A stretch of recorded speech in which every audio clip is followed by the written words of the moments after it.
오늘의 큐티 말씀은 히브리서 7장 11절부터 19절입니다. 제목, 우리의 영원한 대제사장 예수 그리스도. 먼저 앞뒤 문맥을 살펴보겠습니다. 로마의 핍박으로 인해 유대교로 다시 돌아가려는 그리스도인들에게 히브리서 저자는 천사보다 모세보다도 더 위대하신 예수 그리스도를 소개하였고, 또한 사람이 뽑아 세운 대제사장도 자기 죄를 위하여 속죄제를 드리지만 우리와 같이 고난을 받으셨지만 여전히 죄가 없으신 예수님에 대해서 말하고 있습니다. 예수님이 낮아지신 것은 바로 나를 구원하시기 위해 십자가를 지신 것입니다. 또한 계속되는 핍박 속에서도 믿음이 흔들리지 않도록 아브라함의 예를 들고 있습니다. 하나님의 약속을 믿고서 무려 25년이라는 긴 시간 동안 기다려온 아브라함처럼 우리에게 주어진 약속과 맹세는 대제사장이신 예수님을 통하여 이루어졌습니다. 대제사장은 아론의 혈통을 이어받은 레위 지파 사람들만 가능합니다. 그런데 예수님은 유다 지파입니다.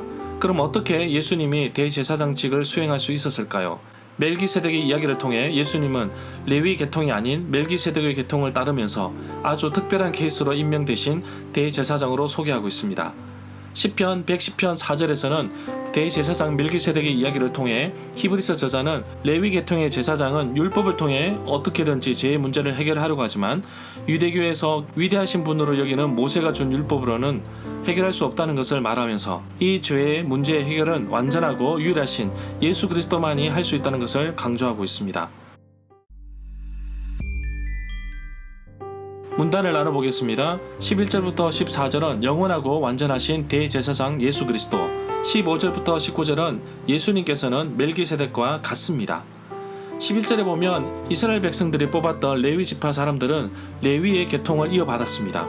대제사장 역시 아론의 가문에서 나왔지만 모두 율법 아래에 있었습니다.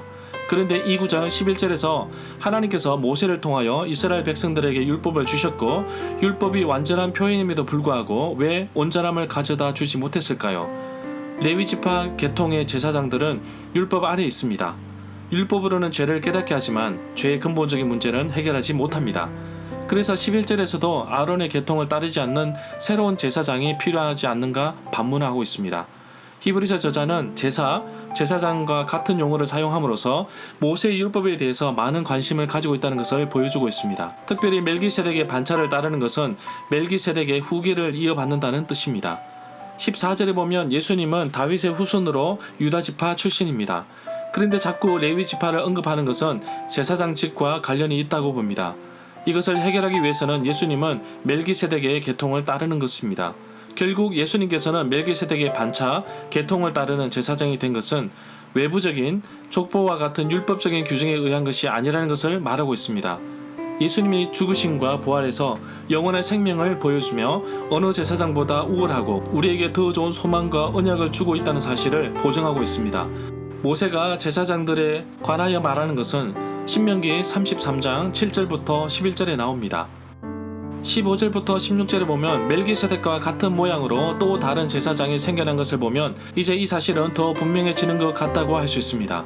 그분은 제사장의 혈통을 따라서 만든 인간의 법과 규칙으로 제사장이 된 것이 아닙니다. 그분은 썩지 않는 영원한 생명의 능력으로 제사장이 된 것입니다.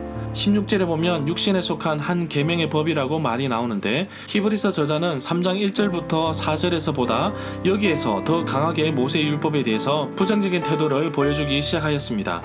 17절에 보면 그를 두고 정언하고 있습니다. 성경에서는 이렇게 기록되었습니다. 너는 멜기세덱의 계통을 따른 영원한 제사장이다. 이 구절은 시편 110편 4절의 말씀을 인용하였습니다. 여호와는 맹세하고 변하지 아니하시리라. 이르시기를 너는 멜기세덱의 서열을 따라 영원한 제사장이라 하셨도다. 또 이 구절은 히브리서 5장 6절에서도 언급되었습니다. 19절에 보면 모세의 율법으로는 아무것도 완전하게 하지 못합니다. 그러나 이제 우리는 하나님으로부터 더 좋은 소망을 받았고 우리는 이 소망을 힘입어 하나님께 가까이 나갈 수 있었습니다. 율법 자체는 앞으로 올 좋은 일에 대한 그림자일 뿐입니다. 참 형상은 아닙니다. 그래서 해마다 드리는 같은 제사로는 나오는 자들을 언제나 온전하게 할 수 없습니다. 더 좋은 소망은 바로 히브리서 6장 18절에 언급되었습니다. 이는 하나님이 거짓말을 하실 수 없는 이 두 가지 변하지 못할 사실로 말미암아 앞에 있는 소망을 얻으려고 피난처를 찾는 우리에게 큰 안위를 받게 하려 하심이라 고 말씀하고 있습니다. 절마다 상세한 설명과 구절에서 그리고 핵심 내용과 중심 줄거리는 네이버 블로그에 올려져 있습니다. 내게 주시는 교훈입니다. 사람이 뽑은 레위 지파 제사장은 율법 아래 있기 때문에 온전하지 못합니다. 대제사장 자신도 자기 죄를 위하여 속죄제를 드려야만 합니다. 그러나 예수님은 나의 모든 죄를 완전히 용서해 주시는 분이십니다. 요한일서 1장 9절의 말씀에 따라 나의 죄를 고백하면 예수님께서는 나의 죄를 용서해 주신다고 약속하고 있습니다. 십자가에서 나의 죄를 용서하신 예수님께 감사드립니다. 다시는 죄에 빠지지 않도록 나의 삶을 철저하게 드리게 하옵소서. 그리고 죄의 문제만큼 예수님께 가지고 나가겠습니다.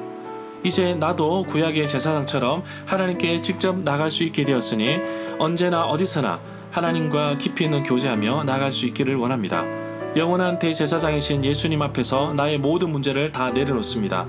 문제보다 크신 주님을 바라보며 나아가게 하옵소서.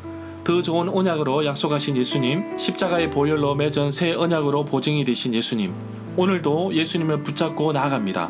힘들고 어려운 일이 있을 때 사람을 의지할 것이 아니라 지식에 의존할 것이 아니라 하나님을 의지하게 하옵소서. 사람으로는 온전하게 할 수 없으나 예수님은 온전하게 하실 수 있습니다. 또한 새롭고 완전한 제사장이시니 그분께 나의 삶을 맡기기를 원합니다. 사춘기를 보내고 있는 아이들과의 문제, 직장에서의 문제, 사람들과의 관계 속에서 일어나는 모든 문제들을 주님께 가지고 나갑니다. 율법에 얽매여 발전하지 못하는 바리새인들처럼 살지 않게 하옵소서. 하나님께서 나에게 주신 구원의 기쁨과 간격을 가지고 오늘도 나에게 주신 그 삶을 힘차게 살아가기를 간절히 소망합니다.